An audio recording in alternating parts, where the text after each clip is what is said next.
Olá a todos, meu nome é Paulo Henrique, sou psicólogo, neuropsicólogo, mestrando em neuropsicologia.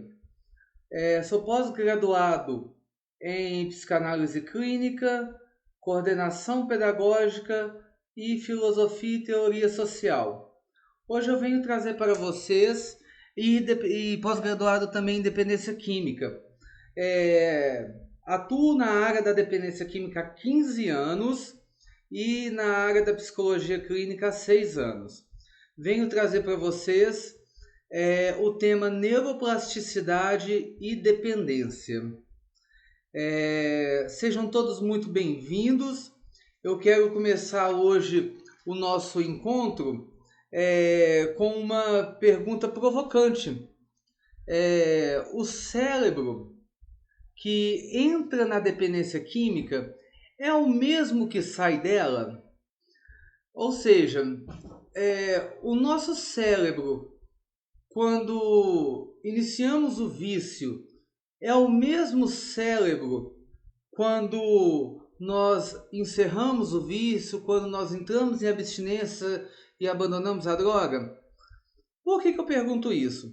Porque por muito tempo a sociedade olhou para a dependência apenas sobre a lente da falha moral ou também de uma escolha persistente. Mas a neurociência moderna, ela nos revela algo muito mais profundo e também muito mais complexo. Imagine que o nosso cérebro é como uma trilha de uma floresta muito densa. Quanto mais você caminha por um determinado atalho, e aqui esse atalho ele vai ser a substância, mais profunda, limpa e rígida essa trilha se torna, até que parece ser o único caminho possível. Sabe quando você vai passar no meio do mato e de tanto você passar, o mato vai afundando e fica nítido que alguém passou ali?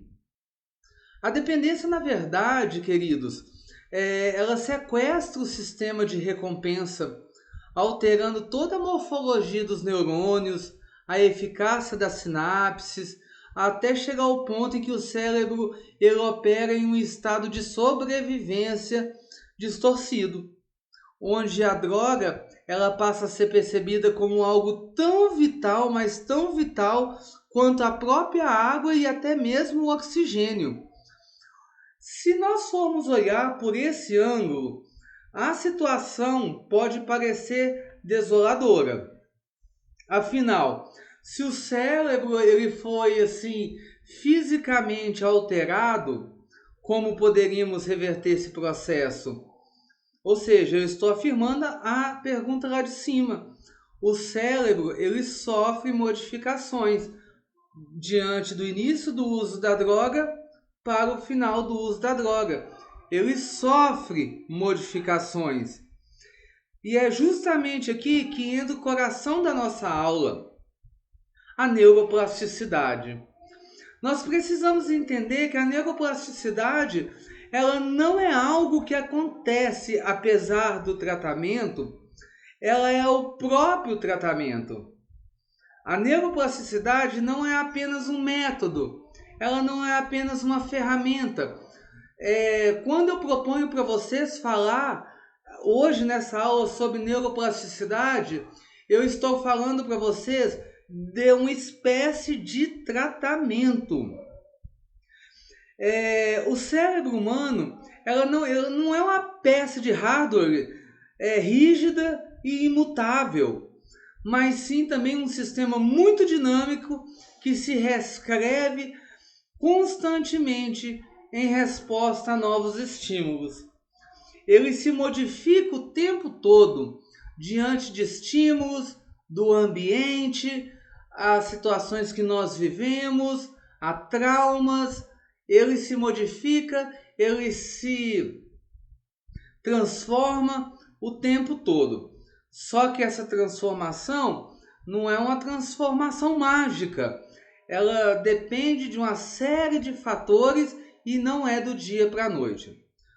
Bom, nessa aula nós vamos explorar como que as intervenções terapêuticas, sejam elas a terapia cognitivo comportamental, o exercício físico ou o suporte farmacológico, não são apenas estratégias de apoio, mas são sim intervenções biológicas reais.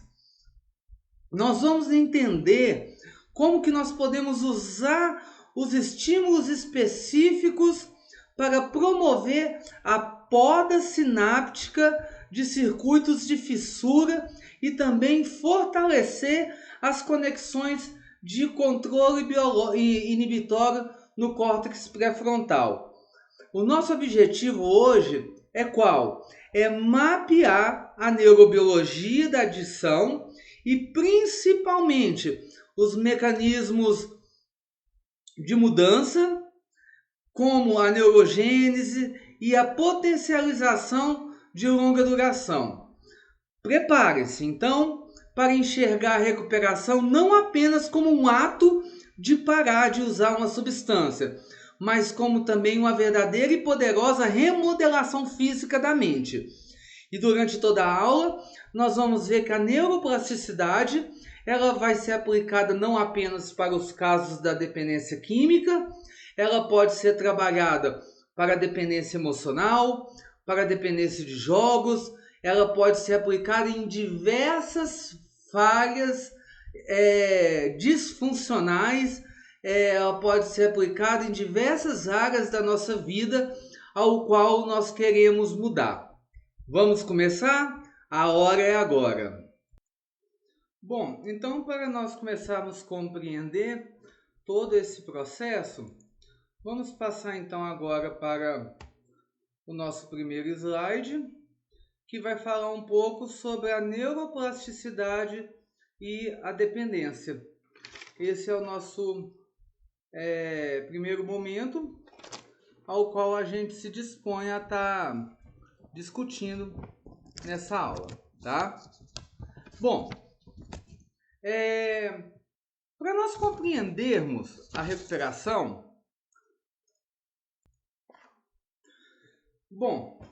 neuroplasticidade e dependência.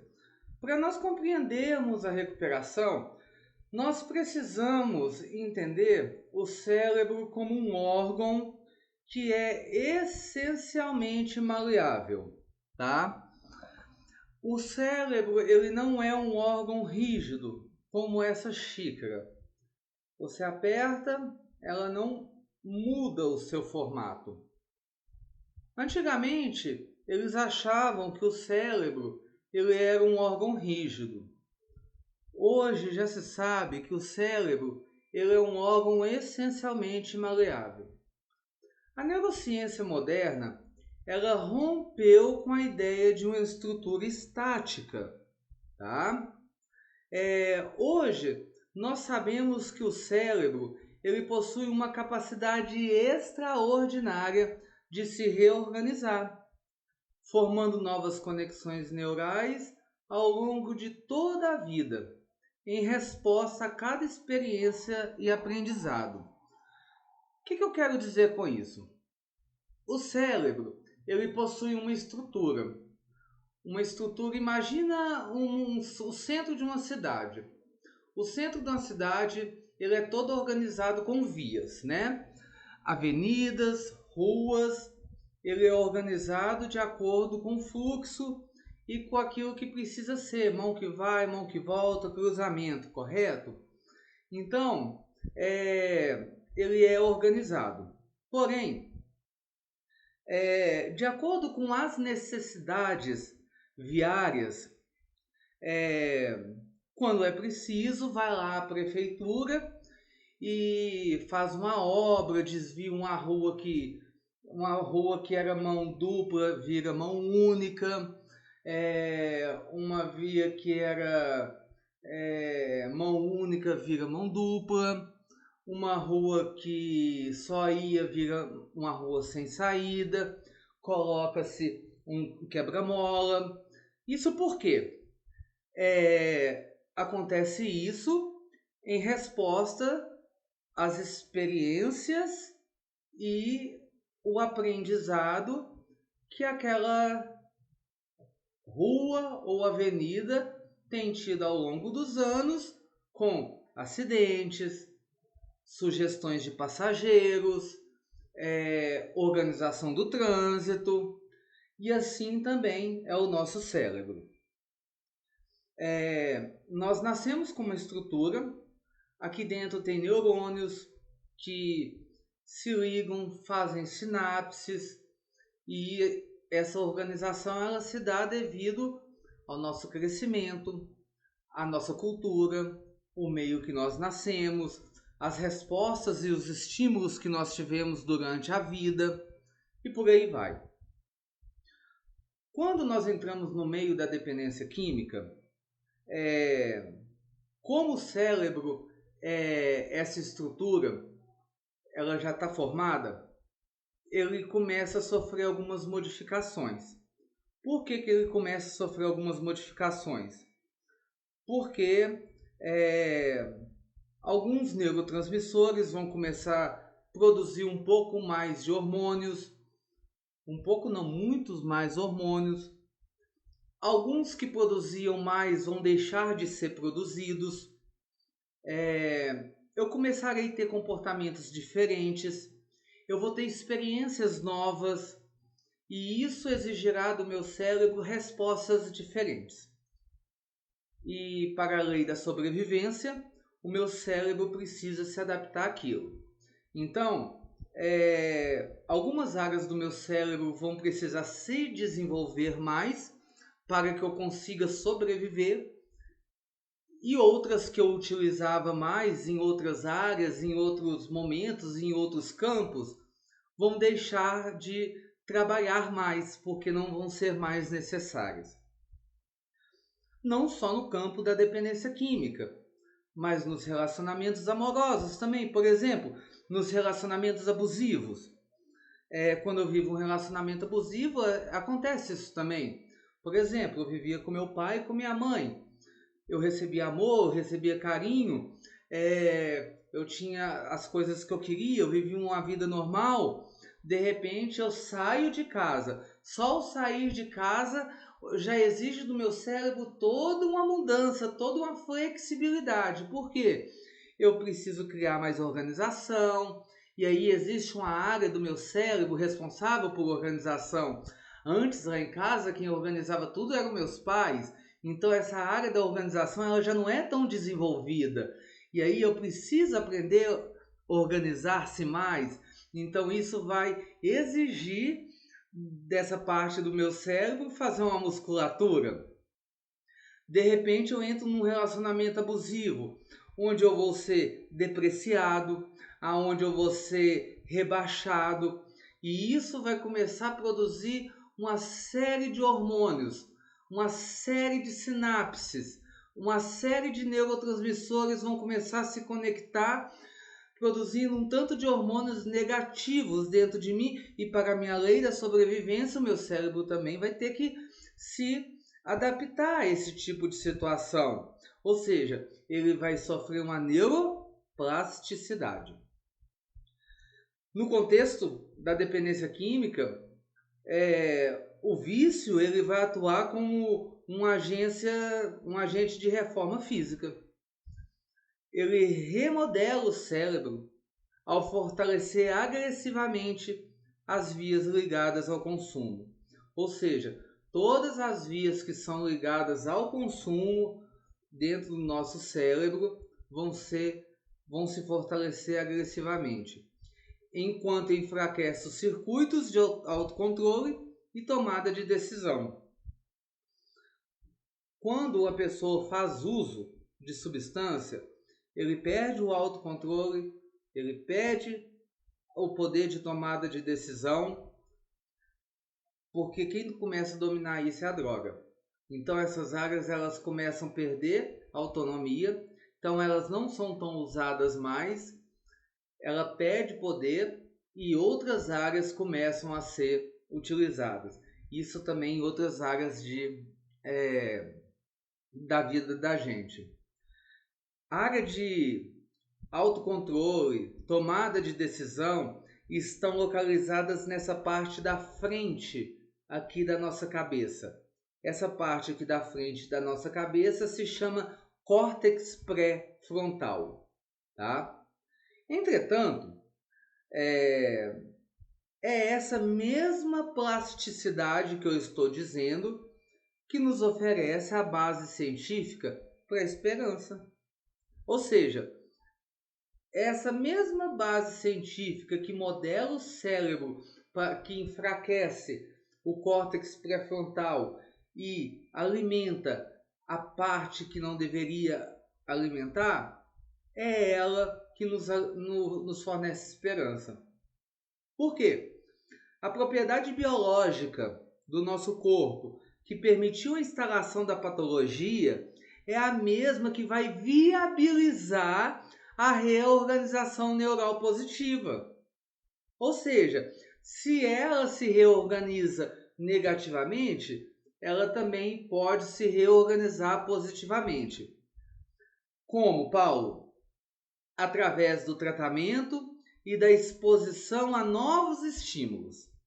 Por quê? O que vai causar neuroplasticidade? Estímulos. Que estímulos são esses? Ambientes, lugares, pessoas.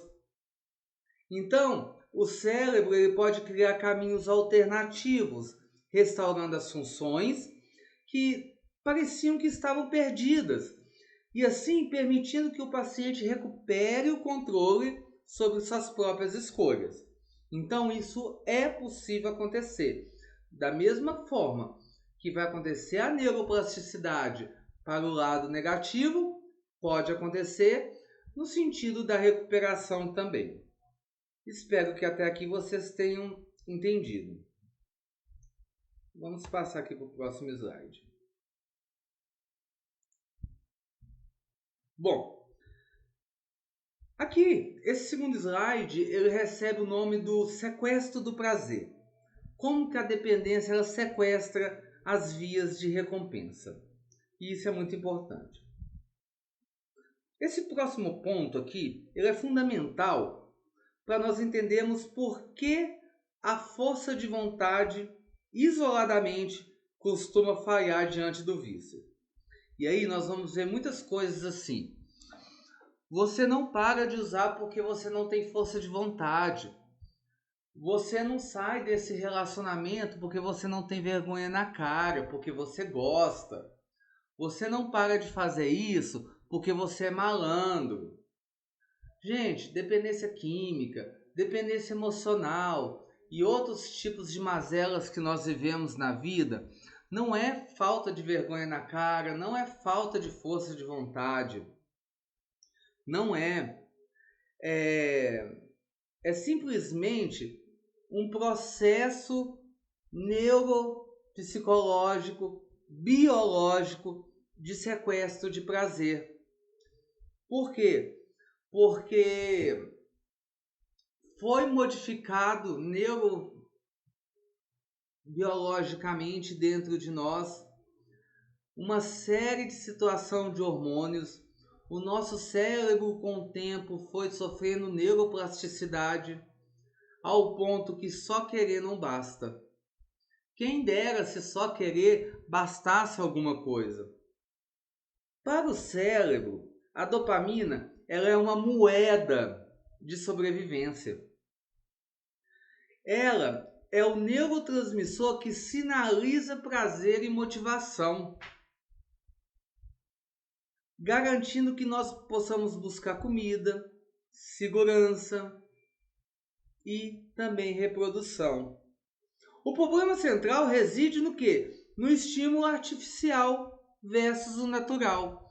E olha que disputa desigual. Nós temos aqui o estímulo artificial e o estímulo natural. Gente, o estímulo artificial ganha de 10.000-0 no estímulo natural.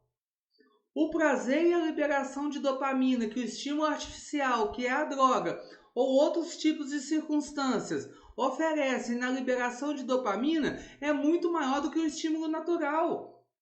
Você quer comparar o nível de dopamina que uma droga ou o álcool libera com o estímulo de comer um hambúrguer, que é bom? nunca vai ser igual. Enquanto as atividades digitais liberam níveis controlados de dopamina, as substâncias viciantes elas geram um tsunami dopaminérgico, alcançando níveis muito superiores ao que o cérebro foi projetado para processar. Mas é muito maior mesmo. É uma luta muito desigual. Daí talvez a gente consiga explicar o porquê de tantas recaídas. Eu estou dizendo que a substância ela causa uma bomba dopaminérgica que não chega nem aos pés das atividades naturais que a gente faz.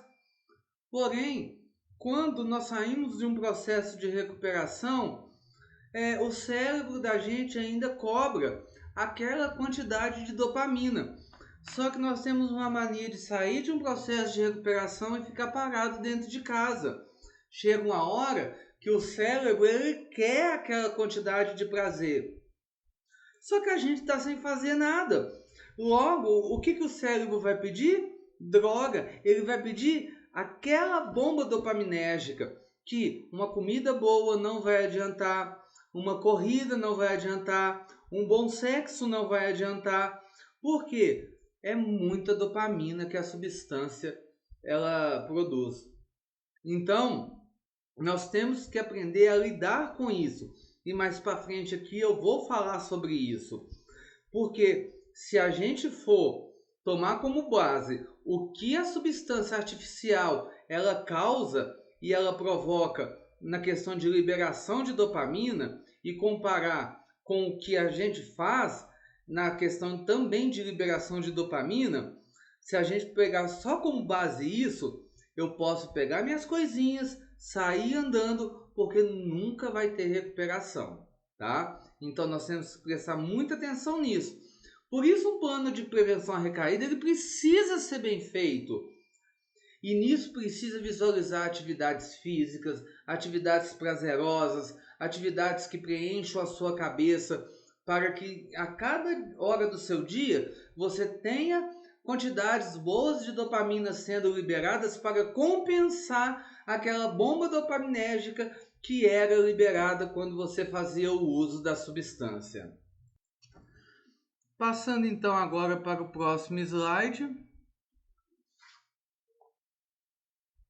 nós vamos ver adaptação e tolerância.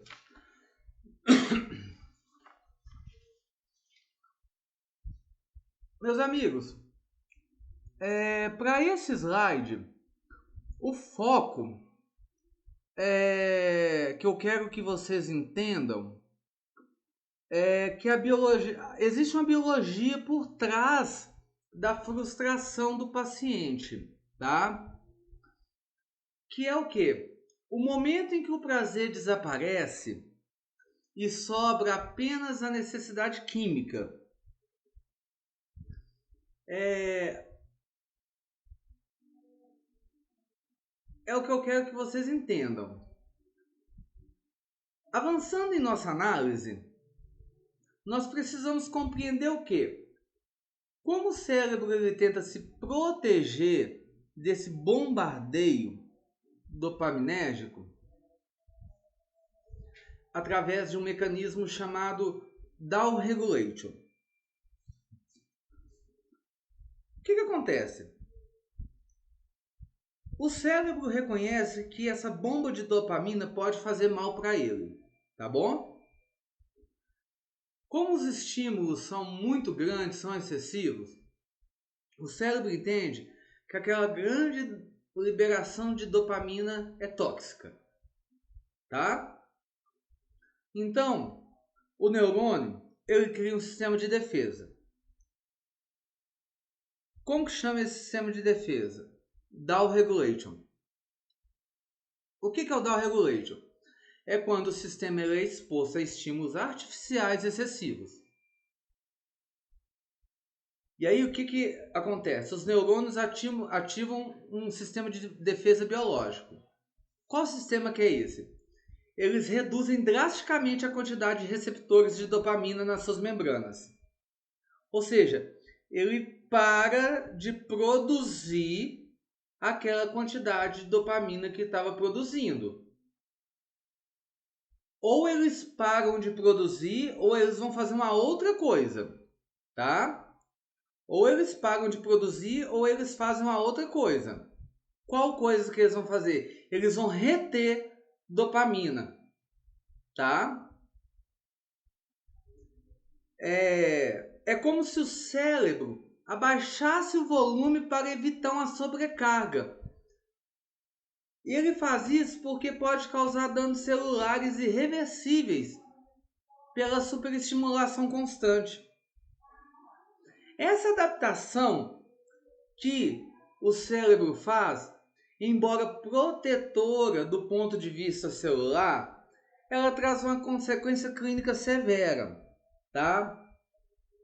Ou seja, o organismo faz isso biologicamente para proteger a célula, que no caso é o neurônio, mas clinicamente traz uma consequência severa.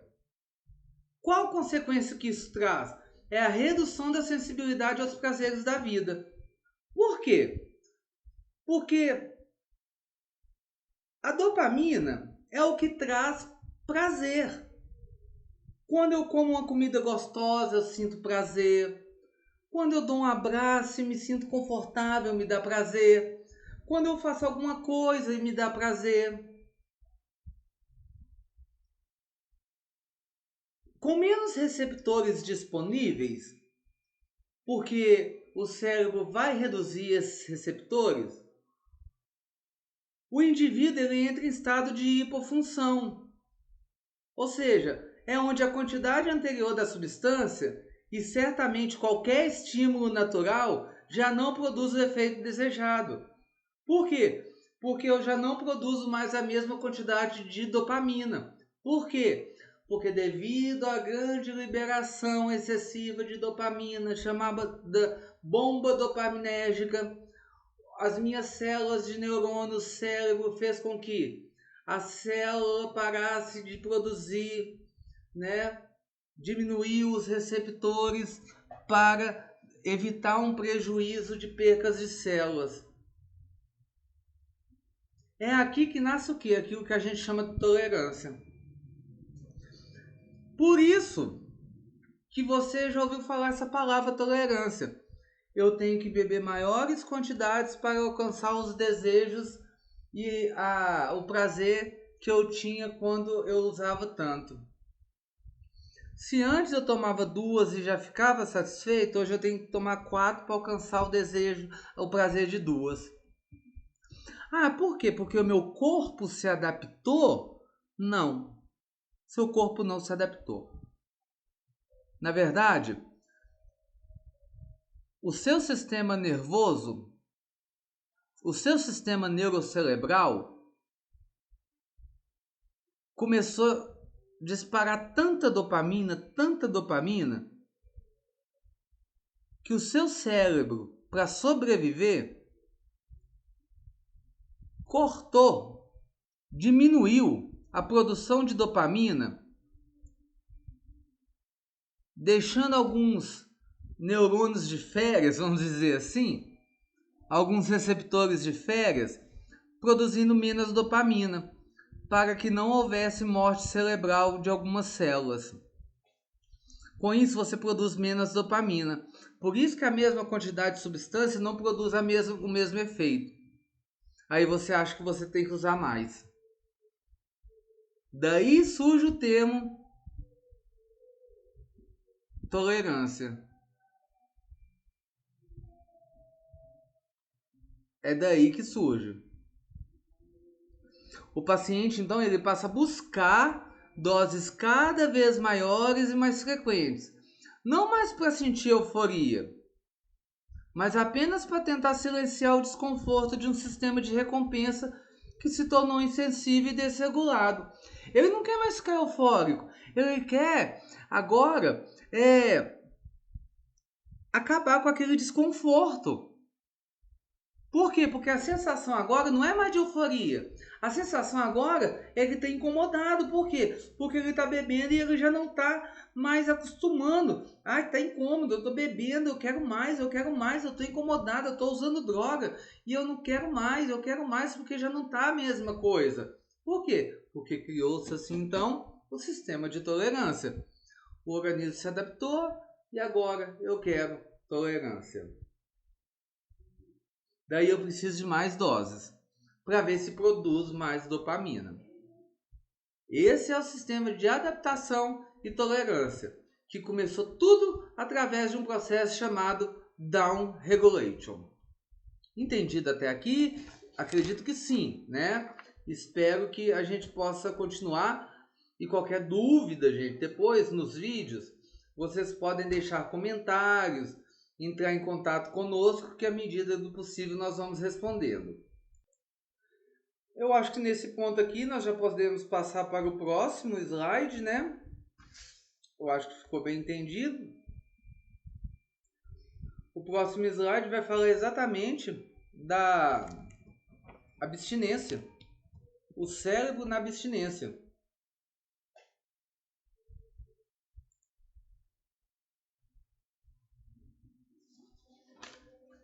E essa abstinência ela vai vir exatamente logo quando acontece o down regulation. Bom, né? Vamos lá. Meus amigos, este é o ponto onde a teoria ela encontra a realidade clínica mais difícil, tá? É o sofrimento do paciente no início do processo de sobriedade. É onde o paciente começa a sofrer. Aqui está o contexto do sofrimento. Quando o uso ele é interrompido, presta atenção. Quando eu interrompo o uso de álcool ou de droga, o cérebro ele entra num estado de profunda desregulação.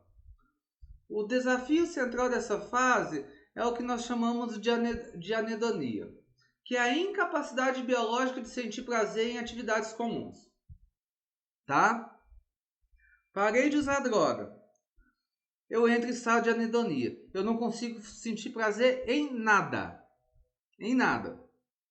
Como nós vimos no processo do down regulation, o cérebro reduziu os receptores de dopamina. Por isso, os estímulos naturais, como uma boa refeição, uma música, um convívio social, eles se tornam o quê? Mudos para o sistema de recompensa. Nada faz mais sentido. Para quem estava acostumado com 20 pontos de dopamina, vai começar a praticar 5, 6 pontos de dopamina. O que é 5, 6 pontos diante de 20? Nada, né, gente? Para o paciente, o mundo ele parece perder o sentido. É o que torna a recaída um risco constante na tentativa de silenciar esse vazio emocional.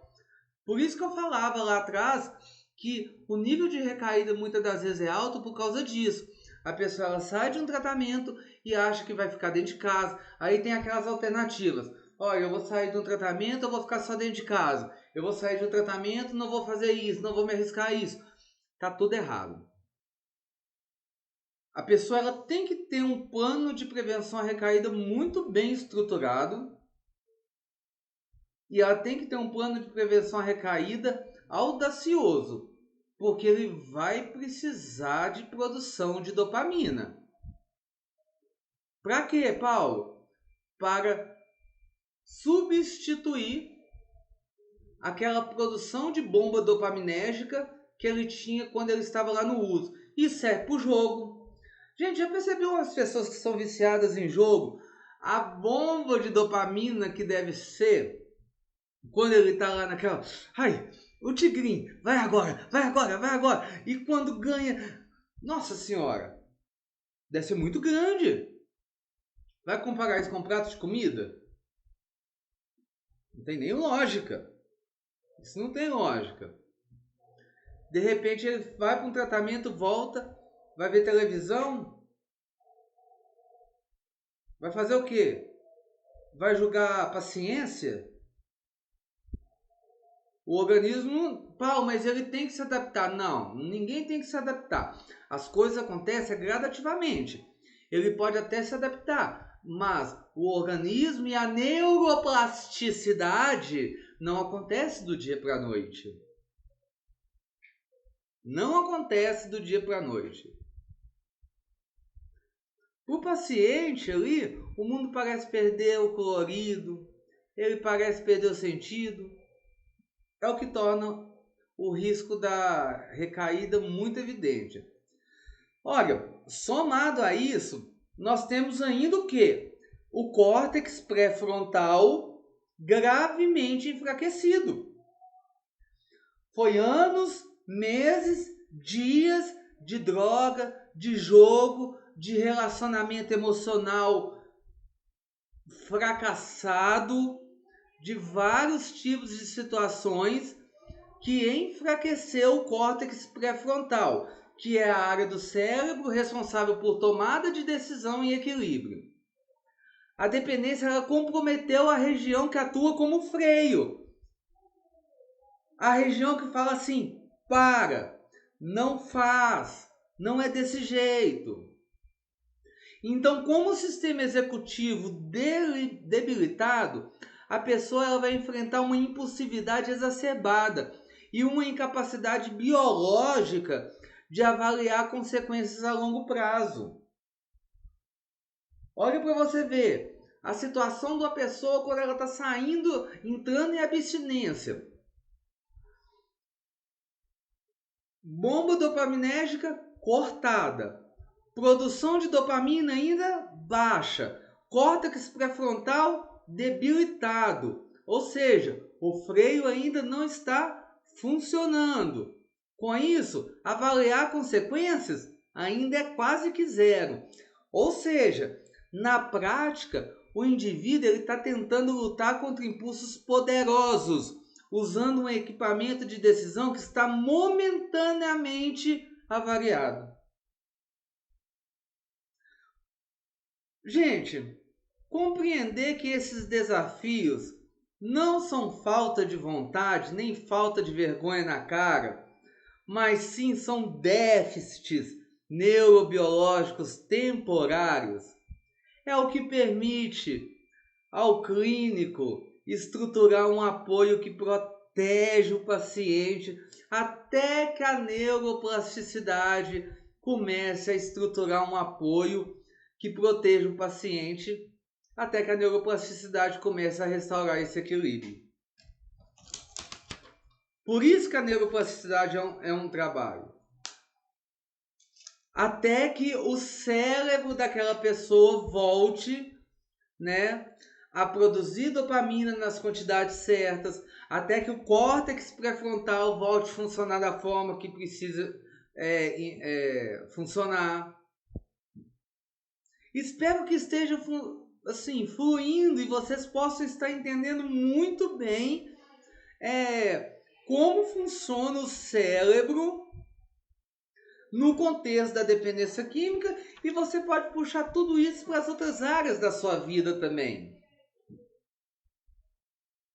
Isso funciona muito bem no luto também, sabia? Porque muitas pessoas não conseguem enfrentar o luto. Por quê? Porque a presença da outra pessoa era sinônimo de liberação de prazer, era sinônimo de liberação de bem-estar. E sinônimo de liberação de prazer e bem-estar é sinônimo de liberação de dopamina. De repente essa pessoa morre ou vai embora. Eu entro num estado de abstinência. Ou seja, todo o meu sistema neurocerebral era de um jeito quando aquela pessoa estava ali. De repente ela se foi. Eu não consegui ainda administrar esse luto. Com isso, eu não consegui fazer neuroplasticidade no meu cérebro. E aí, em vez de começar a regular o meu cérebro e fazer essa neuroplasticidade, eu ainda não consigo produzir dopamina o suficiente para ter uma vida diferente, uma vida melhor, uma vida feliz. É dessa forma que funciona. Bom, com isso eu acho que a gente pode passar mais um pouco para frente, né?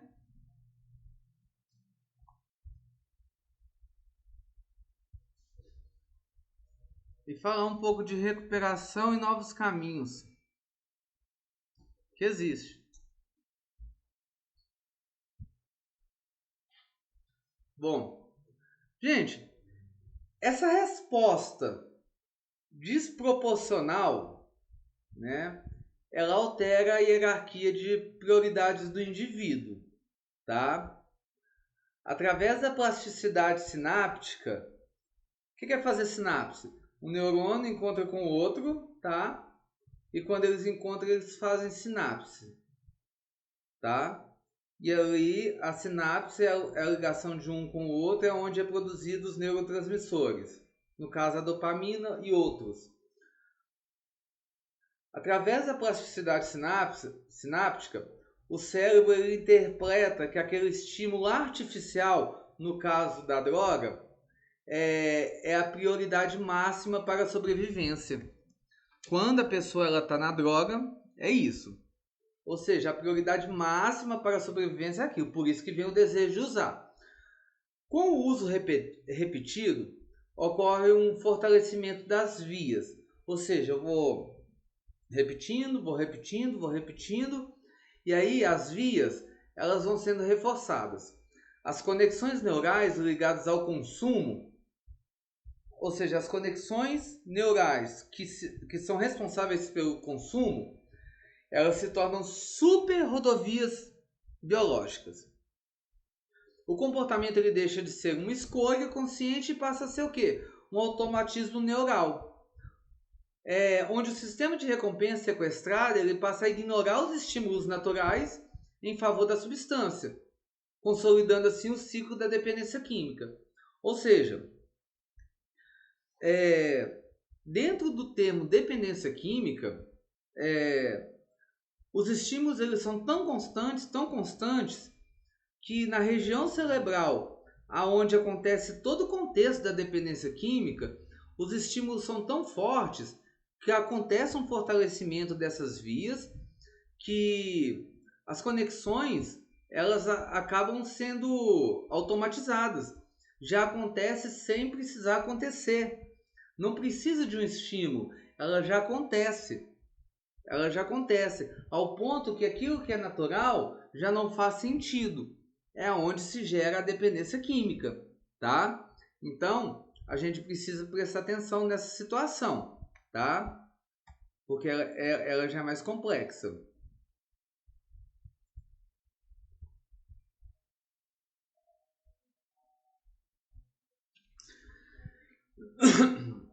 E esse é o momento de virada na nossa aula, que é onde nós vamos consolidar a ciência por trás da recuperação, tá? Olha, a grande notícia que nós temos para dar, né? A grande notícia que hoje nós temos, já chegando no final da nossa aula, é que a neurociência, a neuropsicologia, ela nos traz, a grande notícia que a neuropsicologia nos traz é que a recuperação, ela não é apenas um esforço mental, mas um processo de restauração física. Ou seja, não é você ficar fazendo um esforço mental como se fosse uma meditação, ficar esforçando sua mente, tá? Ela é um processo de restauração física. Por meio da neuroplasticidade positiva, a implementação de novos hábitos saudáveis e rotinas estruturadas começa a pavimentar as conexões neurais alternativas. É como se durante muito tempo do uso das relações desgastadas, das relações que te destruíram na vida, das relações que fizeram com que você fosse o que você é hoje, das questões do uso de álcool e de droga. Lembra das avenidas que eu pedi para você pensar lá no início da aula? o asfalto fosse criando buracos, muitos buracos, e as rodovias elas estão em mau estado de uso. A partir do momento que você vai implantando novos hábitos, rotinas estruturadas, você vai começar a pavimentar essas conexões neurais alternativas. Você vai recapear as rodovias das suas vias cerebrais. Você vai passar um novo asfalto sobre as suas vias cerebrais. E vai deixar o asfalto dessas vias novo em folha. E ao fortalecermos esses circuitos que promovem o bem-estar real, estamos criando assim novas vias de processamento que competem com os padrões antigos da dependência. Aí sim nós vamos competir de igual para igual. Um asfalto novo com um asfalto esburacado. Aí é a hora de ver aonde o carro vai passar, aonde ele vai preferir passar. Ao mesmo tempo em que nós construímos o novo, o cérebro ele lida com o antigo através da poda sináptica. Conforme o comportamento aditivo ele deixa de ser alimentado, as conexões neurais que sustentavam o vício, elas perdem sua utilidade e começam a ser gradualmente eliminadas pelo cérebro. Ou seja, à medida que aquelas conexões elas deixam de ser usadas para o vício, elas são eliminadas. É como se fosse um órgão do corpo que não é utilizado e vai atrofiando. No sistema neurocerebral, conexões que não são usadas são removidas.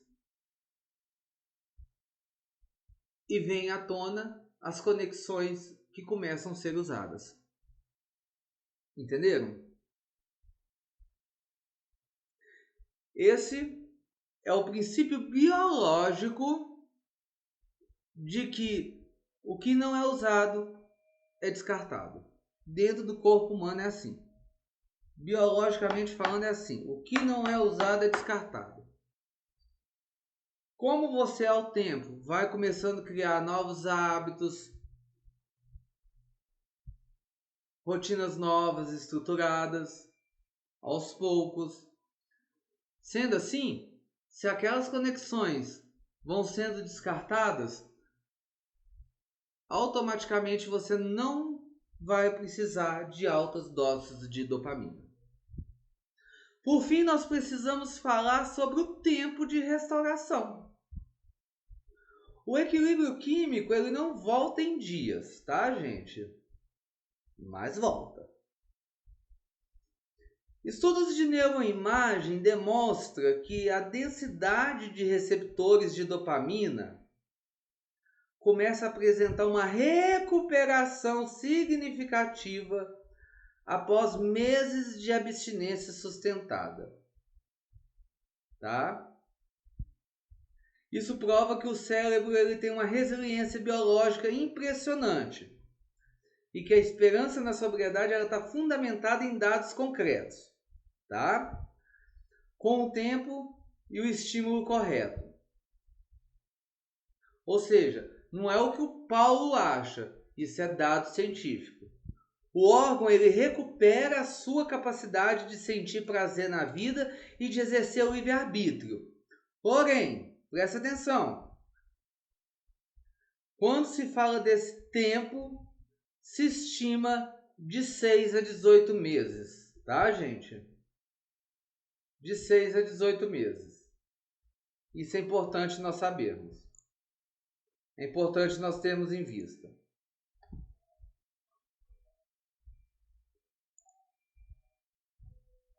Concluindo, ao chegarmos então ao final dessa nossa análise, meus queridos, a mensagem que a neuroplasticidade hoje ela nos deixa é, acima de tudo, uma poderosa mensagem de esperança, isso sem sombra de dúvida. O cérebro humano, além de fascinante, não é à toa que eu estudo, faço mestrado em neuropsicologia, Ele possui uma capacidade extraordinária de se recuperar e também de se reinventar. Mesmo após anos de dependência, a ciência nos garante que o cérebro não está condenado. Através da poda sináptica, as conexões que sustentavam o vício podem ser enfraquecidas, abrindo assim então espaço para que novos caminhos saudáveis eles possam ser fortalecidos. Ou seja, existe solução, pode acontecer.